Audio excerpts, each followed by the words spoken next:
Venezuela a une malédiction, deux malédictions. La première, c'est que c'est la première réserve de pétrole du monde et que 18% de ce qui sort des pompes à essence des États-Unis vient du Venezuela. Donc la volonté de contrôle est là. Maintenant, tant que chaque autre pays choisit 5 ans, plus de délai, plus de jeu, soit vous êtes avec les forces de la liberté, soit vous êtes allié à Maduro et au chaos.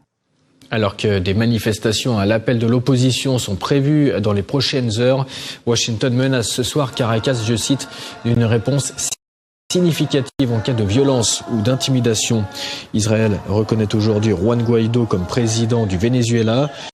Ahora, fíjense ustedes, la oposición venezolana no ha dicho ni nada contra Israel. No, que Israel financia a la oposición venezolana, financia la contrarrevolución.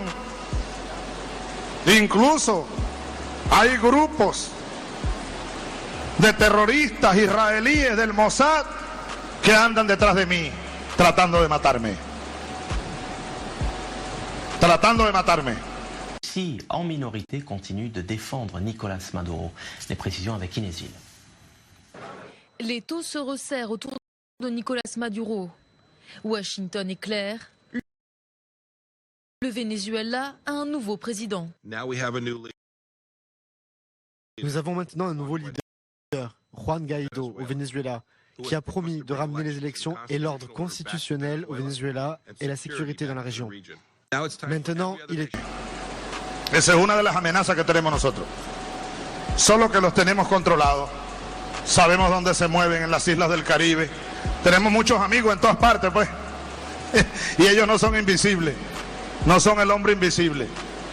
Y son torpes también, la mayor parte de las veces.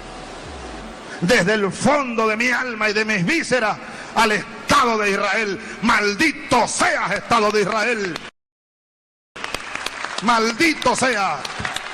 Terroristas y asesinos.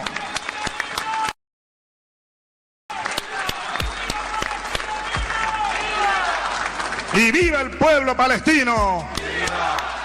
Pueblo heroico, pueblo bueno. Israël reconnaît aujourd'hui Juan Guaidó comme président du Venezuela. Et de leur côté, Paris, Berlin et Madrid lancent un ultimatum de 8 jours à Nicolás Maduro pour convoquer des élections libres. Faute de quoi, ils reconnaîtront l'opposant Juan Guaidó comme président. Un ultimatum rejeté par le Venezuela mais également par la Russie.